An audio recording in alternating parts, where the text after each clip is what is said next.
talking to Lawrence O'Kelly, the famous pottery man. And I didn't know at all that he came from, that he spent a lot of time out in Sudan. Tell us, Lawrence, about your time out there. Well, I was one when I went out, right, 1 year old.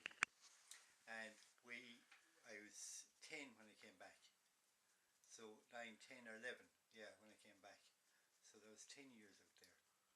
And every 2 years, we got no holidays. And every 2 years, my father got 3 months holidays. And we come back, back to Ireland. And such a long time ago, there's not a lot I remember now. But I remember odd things like smell of milkshakes. Smell of milkshakes? Milkshakes, yeah. that always reminds me, like chocolate milkshakes, that always reminds me of Juba, which we used to go to. So we were down in Yambio. That's 200 miles below Juba. And that's where all the trouble is now. All right. Yeah, that's where it's so sad. You know, the famine is there, the trouble is there. And my memories are of just, you know, no shortages in any way at all. And my father's working in agriculture, you see, for the Sudanese government. So we came back in 55, and he went back then for 1 year to finish a contract on his own. And that's when the handover was from, because England and the Sudan shared the government, the governing of it. Oh, yes. And then in 56, they handed over to the Sudanese. And that 10 years was supposed to be a transition period. Yes. For handing over. And instead of that, it straight away went into civil war. And it's been civil war since.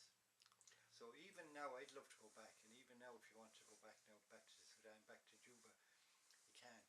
You can visit Khartoum in the north, but the south is still a war zone. So it's very, very sad, you know. Oh. Yeah, very sad. That's what was there? And will I show you the tooth? Oh, jeez, do show me the tooth, yeah. Okay. Do.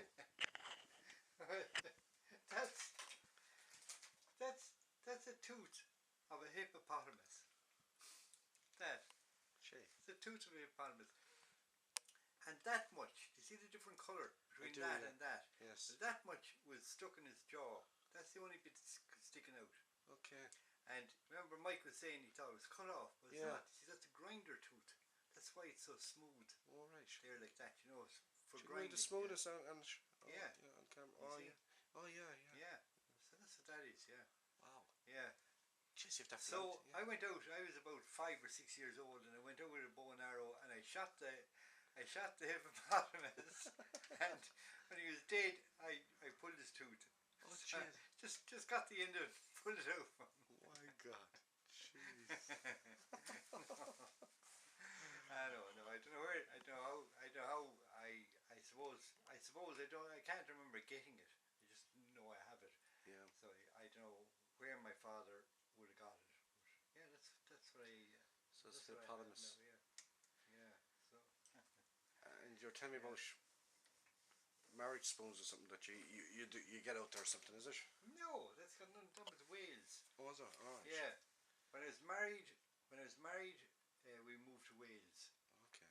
For 3 years while my ex-wife did nursing course over there. And while I was there, I was very much in love with her, and I carved that. It was a solid piece of wood. Wow, that's carved that. And it's a copy of a love spoon, a traditional love spoon. That is a copy of it. Right. And it's very beautiful. And I was working in a job in the Bristol Works, real boring job. And I used to carve that when I'd have nothing to do or whatever, you know. I used to carve that. So it's it's very beautiful. It is actually. And then when we separated after we got divorced, she gave him back to me.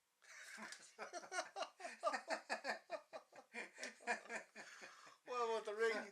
Well, wait now. So that's that one. But I designed this one myself.